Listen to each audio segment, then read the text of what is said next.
Hi, everybody. Welcome to the Perform Happy Podcast.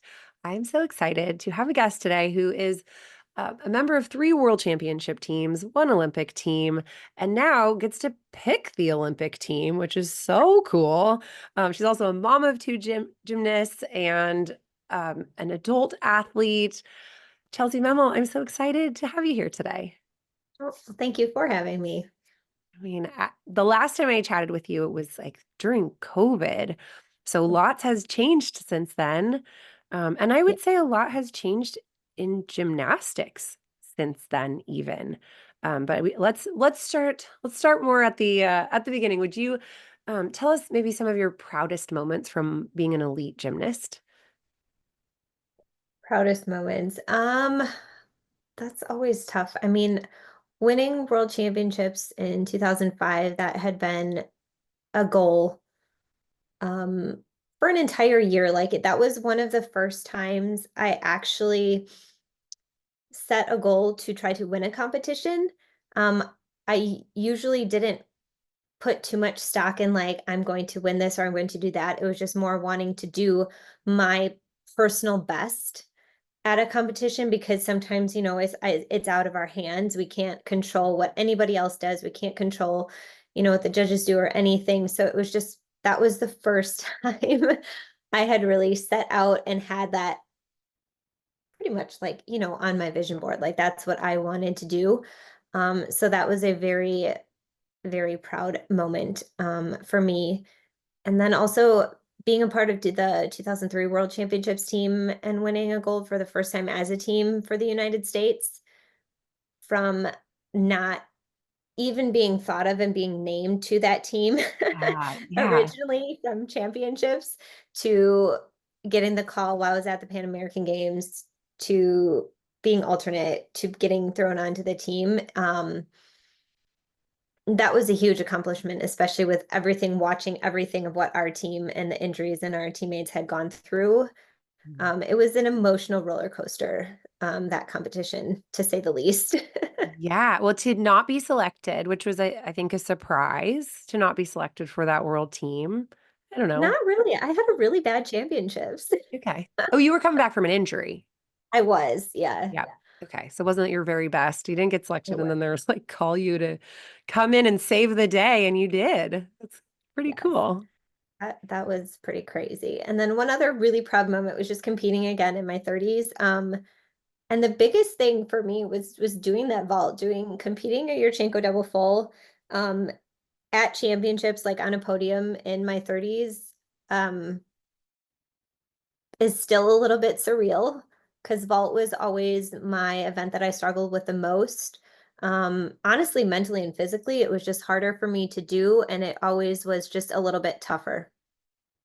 Yeah. I mean, and that was a turning point, I would say, in gymnastics was I mean, everybody tuned in and watched you at Classic. I know I mean, at least all the gymnastics nerds did. And we're like, no way, this 31-year-old mom is at, US Classic. This is so cool. I mean, the standing ovations that you got, like it was so incredible to watch because it showed you don't have to burn your body out by 15 and then be a disposable human in this sport. And that, like, from my perspective, that's really what it seemed like was that Mhm. you peak at 16 and then you hobble around for the rest of your life with like horrible mental, physical trauma.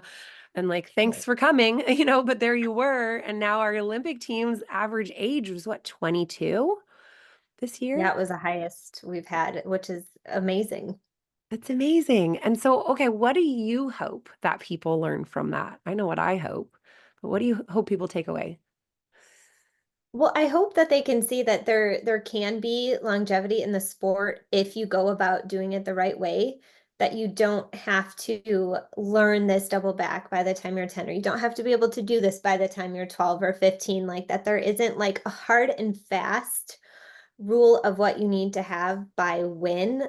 Like you can take your time to develop the skills and honestly to develop the basics, because that is always what we have to fall back on when there's a struggle because there's going to be nobody is ever going to get to the peak of anything, especially gymnastics, without there being some kind of struggle or something you have to go through or an injury. And we always come back to the basics. So not rushing through all of that just to throw the big skills because that's what you think you need to have by a certain time. Like you should be able to grow into your body, grow into all of the conditioning and grow into these skills. And then I'm not saying you have to take like this crazy amount of time to do it, but that there is time.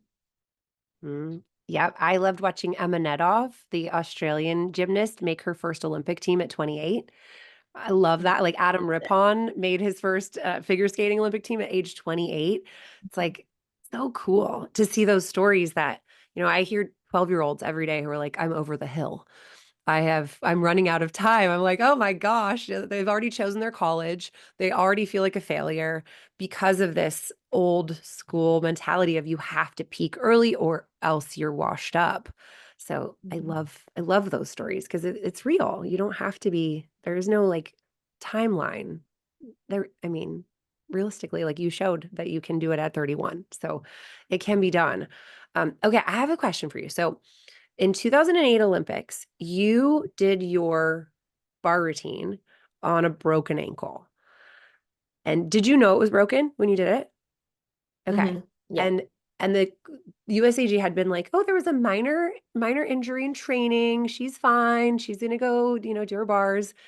Um, and then I think about Carrie Strug, who we all know she was like massively injured and like the team didn't actually need her score, which is just like so devastating. It was just like Bella was not willing to take a chance on not winning. So like go vault, kiddo.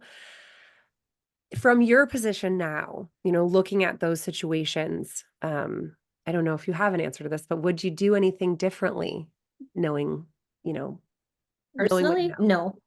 Okay. No, because we did it right away, like right after it happened in the gym. We went to the medical center in the village, um, knowing that I could be medically taken out if it was like so severe.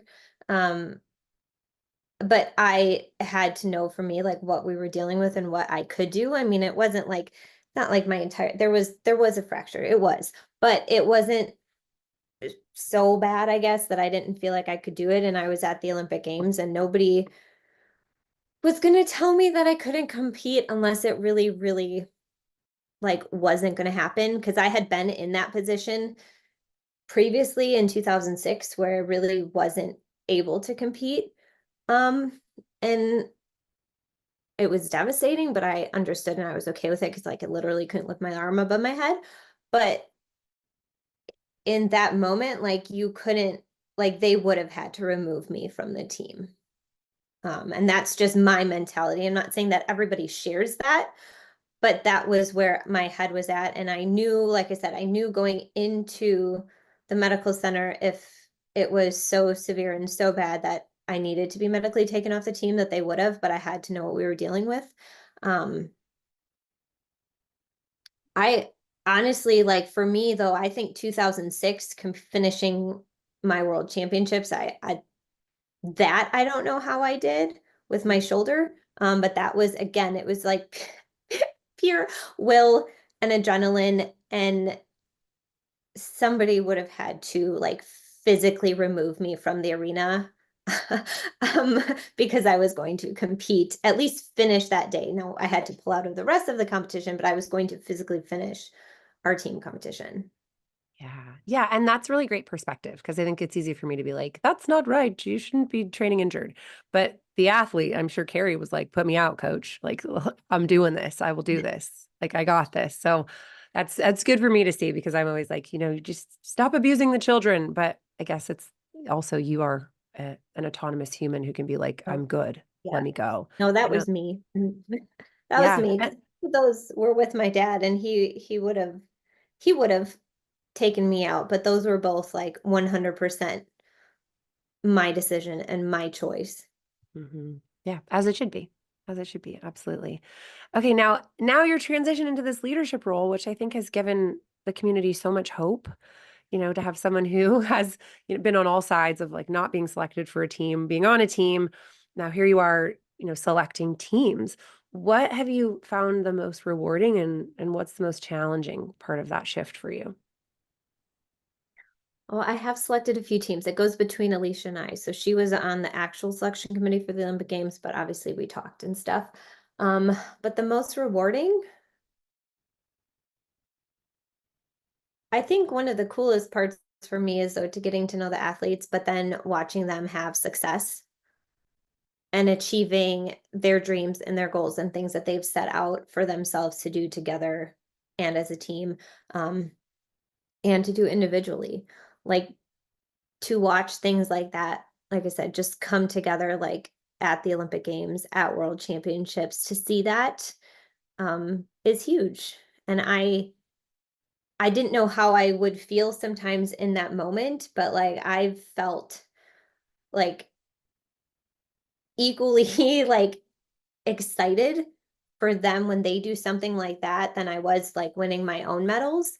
So just to be like a very small part of it is incredible. And the flip side, the hardest part is to watch something not happen or to watch any one of them get injured. Um, that is devastating. Hmm. Yeah, which obviously you don't have control over. And I wish we did, especially, leading up to the Olympics this year was like, oh, so many devastating injuries. Yeah, where we all had our Olympic team sort of like figured out. I mean, I did. I was like, oh, here, and then it's like, bam, bam, they're all going down with Achilles. I wonder if you have any thoughts on, the volume of injury at that and the timing of it. Why I go to like, was everybody overtraining? Was it, do you have any thoughts of kind of like what was going on or how to prevent that to have, our cream of the crop athletes stay healthy? Or is it just like we just have to pray to the injury fairies? I wish I had an answer, and I think if any one of us did, we would be in a different job of how to prevent all the injuries. I think just watching a lot of them train, they came in and they were prepared, and I think sometimes, like with the Achilles, you just don't know, and it's just going to happen when it's going to happen. Or with anything, sometimes it just takes a little bit poor of a landing or a little bit this or that. Nothing was like super off or was going to indicate that there was something. I mean, we are doing a high risk sport. Like we are flinging ourselves in the air how many feet and landing. So sometimes it just happens. But as I've been older and still doing a little bit level of gymnastics, but even before when I was coming back in my 30s to like younger 30s, I really fully understood the importance of conditioning and getting our bodies prepared the best you can. And even when you do that, so you can't, there's always going to be a risk. Yes. So, okay, so you've said that avoiding overtraining and mistreatment that athletes can have just a longer career. What are some things that, for the coaches out there listening that should be a part of, like that longevity mission? If they're training 10-year-olds with all kinds of promise, what can coaches do now that will help kind of give them that long-term better chance of staying healthy and happy in the sport?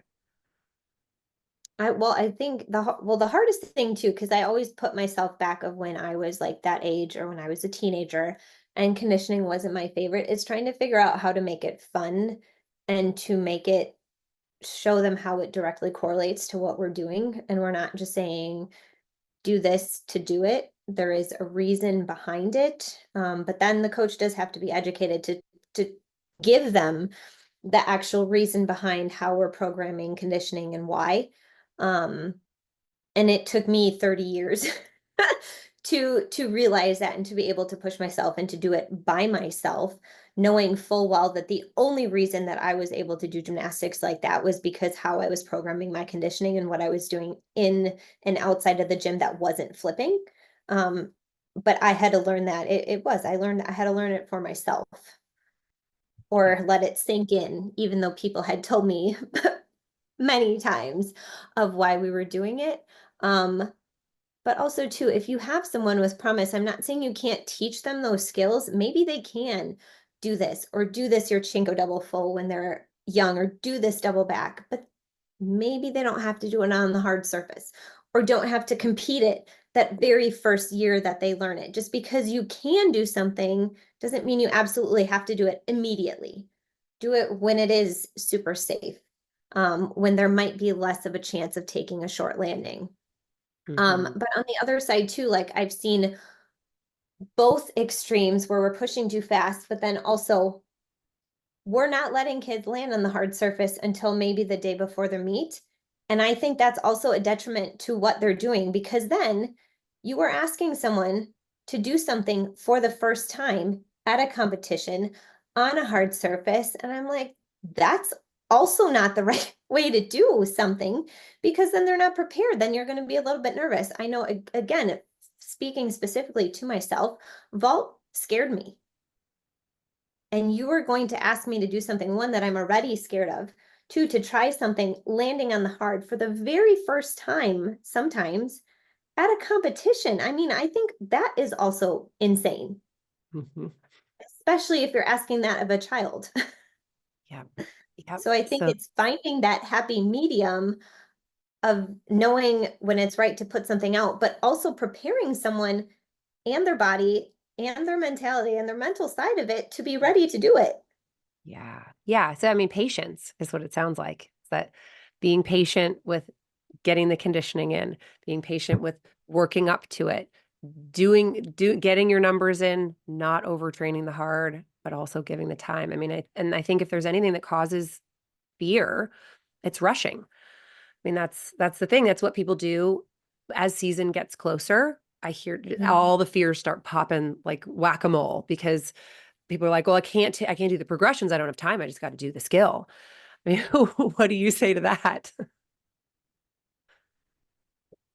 Well, that's how you plan it. Like I'm a big planner. It's planning. Like it always takes time to learn something, to get comfortable with it, then to get comfortable with it, putting in the routine, and just having the endurance then to put it in a routine. So you do have to like you have to work backwards. Um, and that is, I mean, I credit my dad a lot with that because he always had a training plan and it was always laid out. I always knew what to expect in the gym. Excuse me. So it was, and he always accounted for a little tweak or a little something, or if I had an issue, with a skill, or like I said, or if I did take a short landing, that was built in to try to avoid that. Holy crap, I have to compete in 2 weeks and I haven't done this full routine. So it's always he always worked backwards and we always had to be doing routines a minimum of 6 weeks before the competition. But then it was always a little bit before that because like I said, you might take a short landing or you might do this or you might get sick and lose a week of training. And that's okay if it's already built into the training plan. So it's being prepared and having a plan and having it laid out instead of summer is a great time to learn new skills and have fun, but you still have to have a plan of when you think it's an ideal time to start putting them on the high beam or putting them, in between the bars instead of just on the pit bar or putting them onto a little bit higher landing on vault and then just into the open foam. Like you still have to have a plan and then you're not panicking when it gets time to season coming closer. Because even if you have all the skills too, it takes time to build up routine endurance. Like that just doesn't like come like just because you can do all the skills doesn't mean it's easy to put them all in a routine when you can do them separately. Yeah. Yeah. And again, it's like that forethought and not just going like, okay, let's rush and get the skills. And gosh, so many developmental program athletes are like just under that, like, I got to get these skills last minute.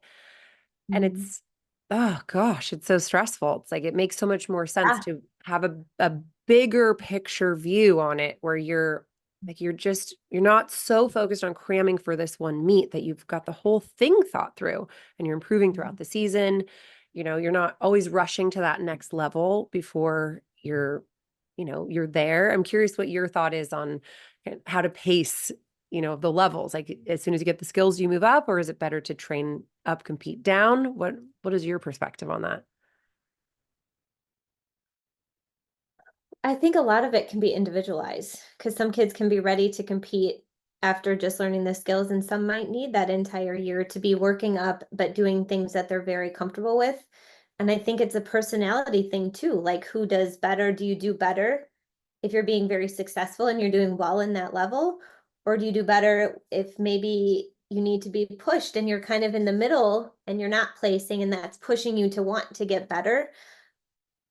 I don't have, like I said, I don't really have a hard and fast because it's personal to each individual athlete and what they can learn and what they're capable of and what their mentality is and what motivates them. And that takes time to learn too as a coach. Yeah, definitely. Yeah, some kids thrive in the underdog position and some do not. So Mhm. I think that's really important because a lot of, facilities are like, this is our blanket policy, period. Where I think it is important to, have the sit downs with the athletes and go, what are your goals? Okay. And then you know them and you know how they thrive, and then you're able to communicate that well, which is tricky when the Mhm. parents are like, well, why did that kid move up? It's like, well, Right. Well, and I think it is, you do have to have a place to start and like a general of what it is, but then it gets sticky when you're running a business, then you can't, but it's individualized. Yeah. Yeah, and I hope that, the great coaches put in the extra time to do the planning, to do the individualized support, to connect with the parents, to have this, like this flexible perspective on how do we nurture these kids. So I hope, and I see a lot more of that for sure. Absolutely. Yeah. And so, okay, so now in your role at USA Gymnastics, what sort of legacy are you hoping to lead?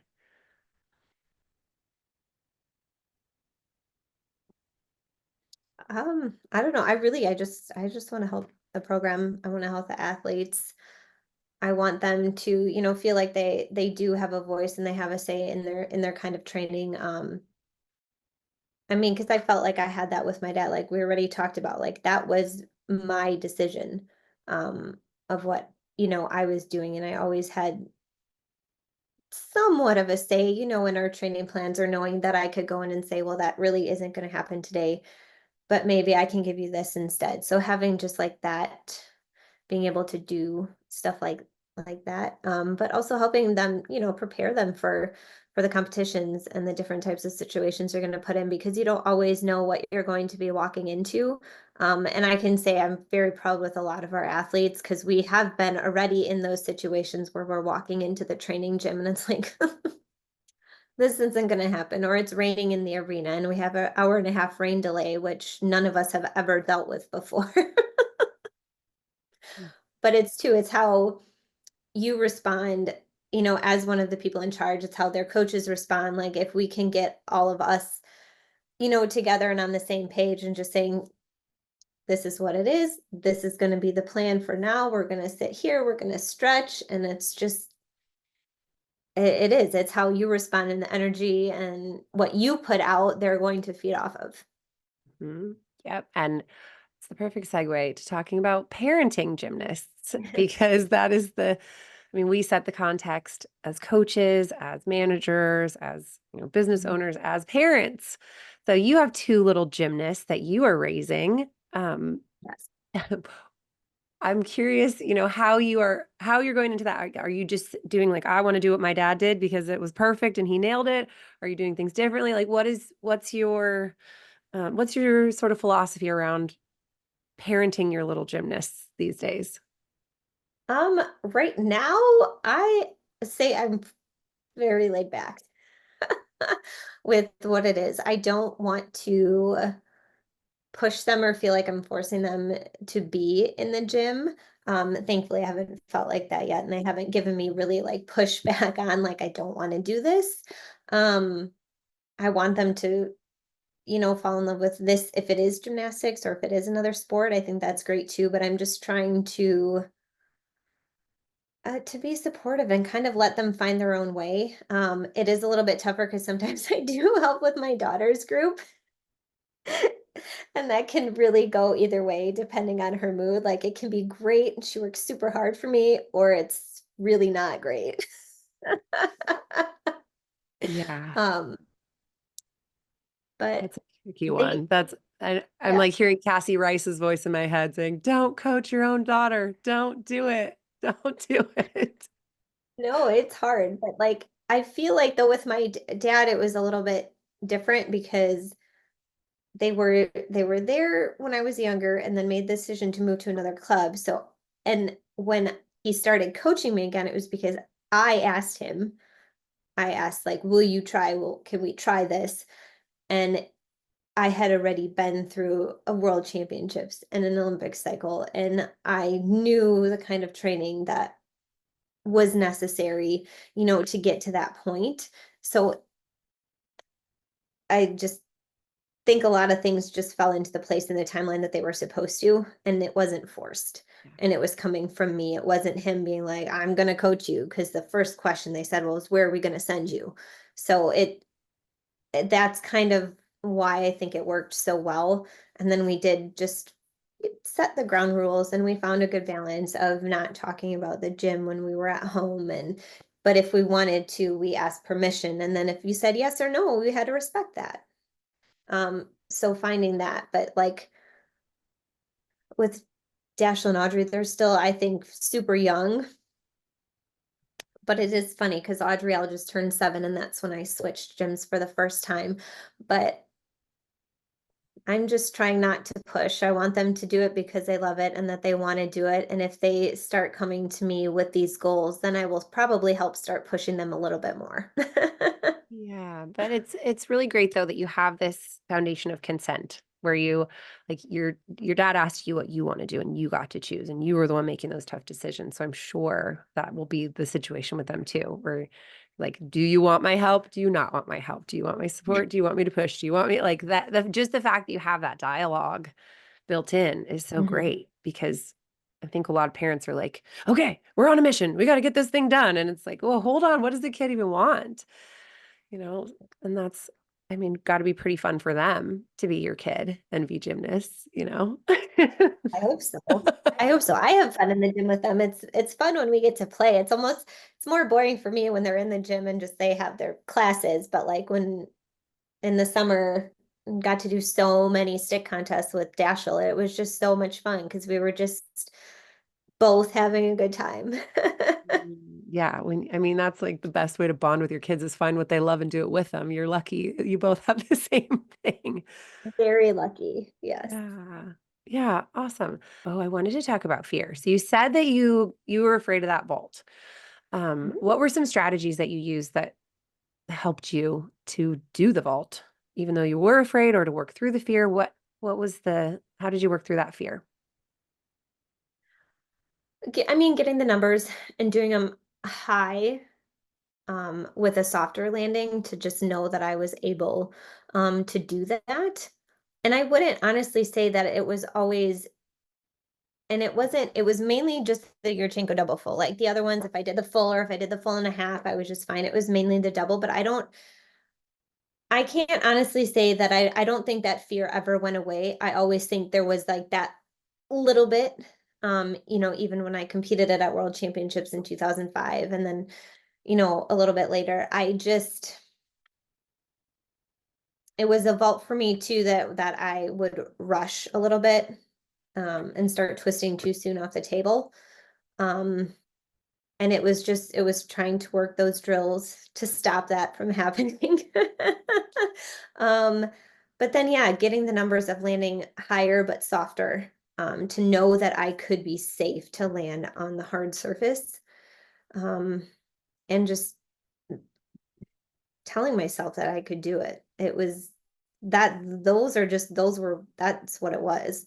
And then we always did, we had a cap, um, on the numbers, especially on those, because like usually my first three were the best ones. I mean, my first one was always the best one, but then once it got past doing too many, they would start to get sloppy or I would start to rush more. And then I think if you continue to do the poor ones is when you're going to build more fear because you're not doing them successfully. So we always had a cap on that skill.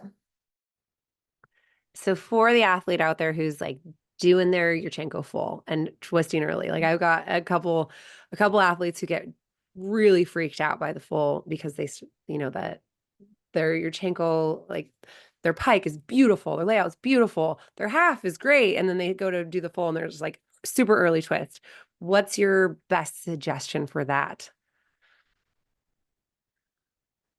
Well, again, that's hard because sometimes, it works for you on the one, or then it was finding for me, just kind of finding those cues. And I have those in each of my routines. And sometimes it's just the spot where I'm breathing, or sometimes it's a word. Bars is breathing. But vault was a word. So I always counted my steps and had the word going into the hurdle. And it would, again, it depended on the day, but I'd have to say like block first as you're blocking, or I'd have to say tight, or have to say arms, or something that I was saying to make me think of something other than the twist, something before the twist. Um, but that was a little bit more choreographed, like I said, as far as the running, with always counting my steps with the hurdle arms, and then with what I was saying as I was reaching back into the table and hitting the table. Mhm. And those words, did you kind of install those while you were doing drills? Or were these ones that you were, taking corrections as they came and focusing on that? What was your choreography process for, at least for your vault? Some of it was doing when we were doing the drills.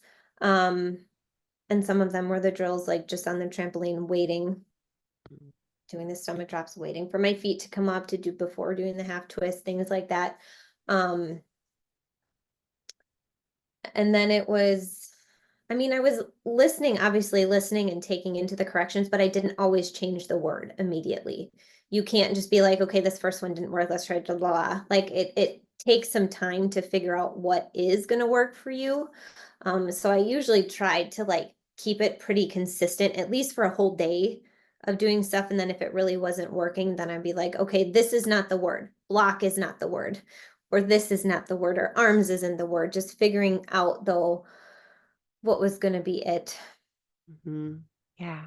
for for that time. But yes, it was doing it with some of the drills, or what made that drill be a good one. Hmm. Why Yeah. was that one successful? What did I think of on this one that made it better than the last one? Or what did I think of on this one? And if it was something that I did that maybe I did think of a little bit differently, and that was, my dad asking, well, what did you do on that one? And then I have to think about it, be like, well, I thought of this instead of this. And he's like, great. Yeah. Yeah. I mean, it's all experiments. Like I feel like gymnastics is just one big like physics experiment where you are like putting the inputs here and then collecting the data, and then you do the inputs, and then you collect data. And then over time, if you're not emotional about it, you just have this incredible data set that you can then extrapolate. Let me get really nerdy with my words. And then you can be like, this is my formula. I mean, Yeah. it's kind of, and then things change because you've got a correction, or you're adding a half twist, or, you're changing your surface. And so then you've got Mhm. different inputs and you've got different data. And I think if athletes can really like remove the emotion from that process, and instead of being like, oh, it was so bad, or it wasn't perfect, or I messed up, or I went too early, or blah, like that Yeah. self-judgment, and just go, okay, what did I do?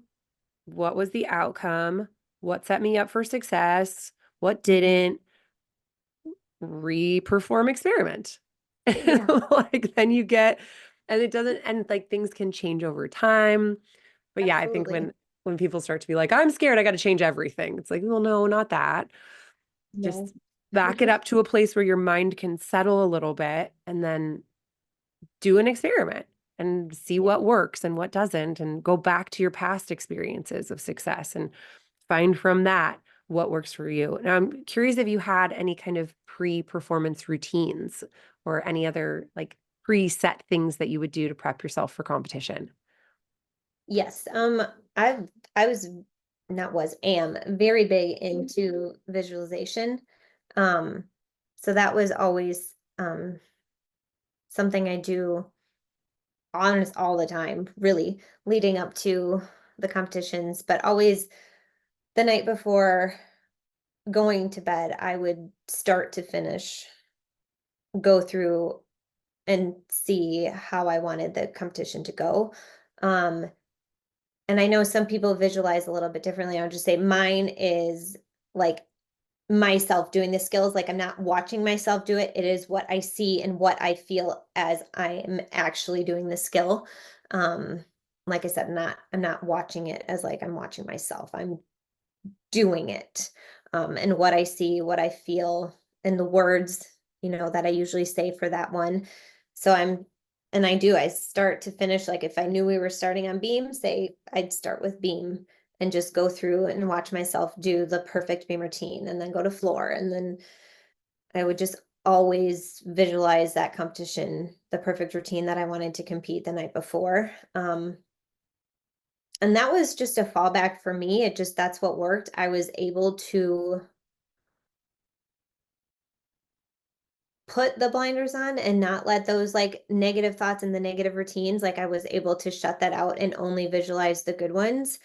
And that took a lot of practice. Like that doesn't always, again, that doesn't happen overnight to be able to do that. Um, so it took a while for me to be able to just be able to see that. And that's just, again, sometimes when my mind was wandering, I would just pull it back by doing a bar routine or doing a beam routine, something like that. But it was only ever visualizing the good ones. Yeah. And I know some people, when they are just getting started with it, are like, it doesn't work. I can't see it. I make mistakes. I am always falling. And that's sort of like, well, that's with any skill. You start with whatever your starting point is, and Mhm. then the more practice you put into it, the better you get. And one little trick I love, especially if, you find you don't have control of your images or it's going a little wacky, you just pause it, rewind it to the place where you last had control, and then go slow. Like a slow Mhm. motion can sometimes give you that ability, or sometimes walking it through, like for real kinesthetic learners, you can imagine it in Mhm. your mind, but you're kind of like doing the arm set at the same time, or even your eyes are open and you're using a Barbie doll. There's a lot of different ways to kind of get your Yeah. imagery skills up and like do sort of imagery drills. But yeah, once Yeah. you've done it for a long time, you'll have this ability to drop in like virtual reality. You'll have the Yeah. actual nerves come up in your Yeah. chest. You'll have the actual, like, that's what you really want, is to be like, oh, I am nervous and I'm saying my Mhm. words and I'm hitting my vault. Because Yeah. if you want that to be what it's like in real life, then you want to be able to Yeah. imagine it, that, oh, here's the feeling that I get. Yep, this is check, Yeah. pre-flight checklist. This is exactly what it should feel like, and go. So that's great. Any other mental tools that you like to use? Um, that was the biggest. The visualization was key for me, and that's just what worked for me. And if I, had that lull in the competition or during the waiting from the warm up to the competition, um, I could just do that. That is what calmed me down. And always just having some kind of meat playlist songs that, are good for you. And everybody's is different. Yeah. Yeah, that's so key. Everybody is different in so many ways in how you train, how you prepare, how you compete. And I think the more that athletes can identify, I don't have to be like everybody else. Parents, don't just tell every kid to visualize, because it's like everybody's so different. Right. Coaches, like, tap in and find what's going to make this athlete tick. You guys do your experiments to figure out, like, do your experiments in the early season of competition of like, what's that pre-performance routine going to be? Fine tune so that by the time you get to state and regionals and nationals, you've got a pretty good idea of what you can do. Okay, so right before we hit record, you said, I think everyone knows what gymnastics means to me. I'd love to wrap up with like, well, what does it mean to you now, and how has that meaning evolved over time? Well, I love it, and that has never changed. I mean, my earliest memories were in the gym, and I'm still I'm still going into the gym. So it means so much to me. It's such a huge, huge part of my life. Um, but the nice part about it now is being a little bit older, having a family, having kids with my husband. We also have a lot of stuff that we love to do outside the gym, so I feel like I have a lot of it more balance that I can appreciate. Um, but I'm still always, going back and into that gymnastics world. So gymnastics, has been my life for as long as I can remember. But it is also nice to have a balance of things that I love to do and enjoy doing outside of gymnastics.